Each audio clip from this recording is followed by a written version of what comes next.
तो क्या तेज प्रताप यादव के बाद रोहिणी आचार्य को आरजेडी से बाहर निकालने की तैयारी हो रही है?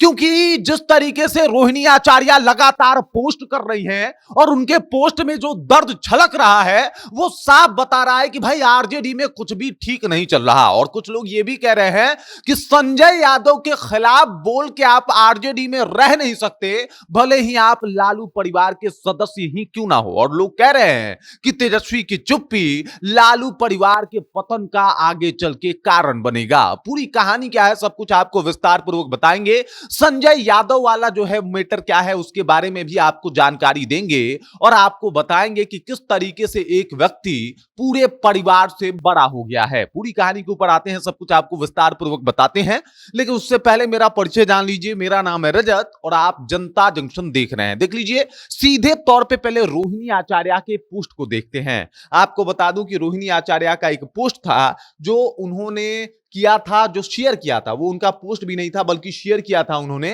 जिसमें उन्होंने ये फोटो शेयर की थी और इसके अलावा उसमें जो लिखा हुआ था वो बात भी था कि भाई साहब हम जो है यहां पे सिर्फ तेजस्वी और लालू यादव को देखना चाहते हैं, किसी तीसरे को नहीं। और कोई तीसरा आके बैठता है तो भाई साहब ये गजब का दोहरापन है, ऐसा नहीं होना चाहिए। ये कोई दोयम दर्जे का कार्यकर्ता सर्वश्रेष्ठ कुर्सी पे कैसे बैठ सकता है। और उसके बाद चीजें अलग हो जाती है, बहुत अलग हो जाती है। और उसके बाद रोहिणी आचार्य जो है एक वीडियो शेयर करती है जिसमें बहुत सारे फोटो को जो है वो डाल के वो वीडियो बनाया गया होता है, जिसमें वो बताती है कि भाई साहब लालू यादव को उन्होंने किस तरीके से किडनी डोनेट किया था। ये उस वक्त की तस्वीर है जब वो किडनी डोनेट की थी लालू यादव को, और उसके बाद उन्होंने दिखाया था कि भाई वो एक ऐसी बेटी है जो अपने पिता के लिए कुछ भी कर सकती हैं। उन्होंने ये मिसाल पेश किया था कि भले लोग बेटा बेटा का बात करता है आज के इस दुनिया में, लेकिन बेटियां भी बेटों से कम नहीं होती। जब परिवार के ऊपर बात आए तो सबसे पहले बेटियां खड़ी होती हैं। और इसका उदाहरण जो है वो रोहिणी आचार्य ने पेश किया था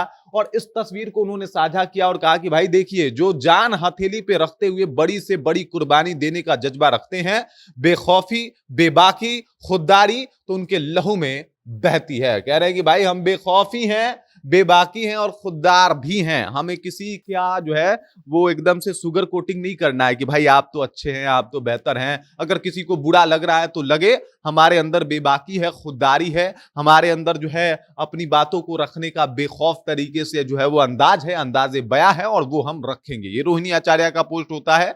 और उसके बाद रोहिणी आचार्य ने अभी से 14 घंटे पूर्व एक और पोस्ट किया था और उस पोस्ट में लिखा है कि मैंने एक बेटी व बहन के तौर पर अपना कर्तव्य एवं धर्म निभाया है और आगे भी निभाती रहूंगी। मुझे किसी पद की लालसा नहीं है, ना मेरी कोई राजनीतिक महत्वाकांक्षा है। मेरे लिए मेरा आत्मसम्मान सर्वोपरि है। बात आत्मसम्मान पे आप पहुंची। कह रहे हैं कि भाई मेरे से जितना हो पड़ा, मेरे से जितना बन पड़ा वो मैंने किया, किडनी तक डोनेट कर दिया।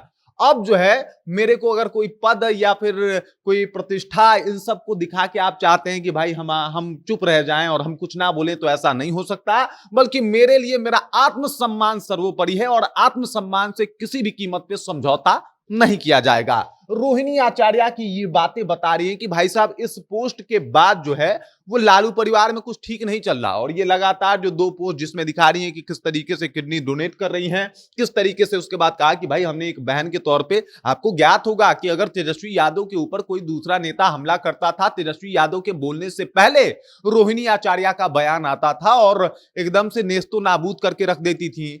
और ठीक उसी तरीके से जैसे तेज प्रताप यादव थे कि भाई भाई तेजस्वी के ऊपर कोई बोल कैसे दे सकता है। लेकिन अफसोस की बात यह है कि इन दोनों को अब ये डर सता रहा है कि पार्टी में रहेंगे या नहीं रहेंगे। मतलब तेज प्रताप यादव तो निकाले ही गए, अब रोहिणी आचार्य को भी लग रहा है कि भाई साहब पार्टी में कुछ भी ठीक नहीं चल रहा और हो सकता है एक शेयर की वजह से मुझे अपनी पार्टी और पद, ये सारी चीजें जो है वो गंवाना पड़ जाए। उन्होंने कहा कि उसका भी मुझे कोई अफसोस नहीं है, उसके लिए भी हम तैयार हैं, हमें कोई दिक्कत नहीं है। अब आते हैं तेजस्वी यादव के ऊपर। तेजस्वी यादव और संजय यादव बेस्ट फ्रेंड हैं, मतलब काफी भाईचारा वाला, भाईचारा ऑन टॉप रहता है इन लोगों का।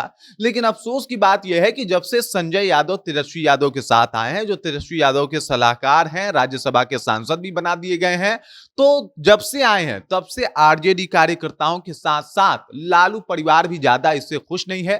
तेज प्रताप यादव ने तो सरेआम कह दिया था कि भाई साहब ये जो है इनका जो हाल चाल है वो बिल्कुल ठीक नहीं है।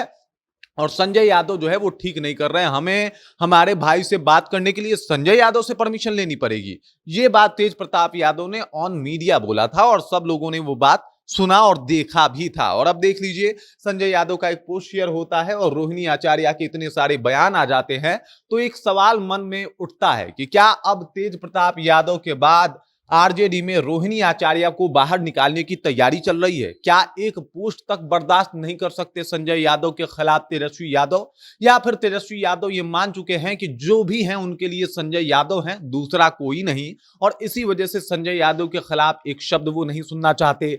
और ये सब कुछ बताता है कि भाई साहब, जिस तरीके से इन लोगों के परिवार में ये सब कुछ चल रहा है, परिवार से भी ऊपर तेजस्वी यादव ने संजय यादव को बिठा रखा है। मैंने स्टार्टिंग में बोला था कि तेजस्वी यादव की चुप्पी एक दिन लालू परिवार के सर्वनाश का कारण बनेगा।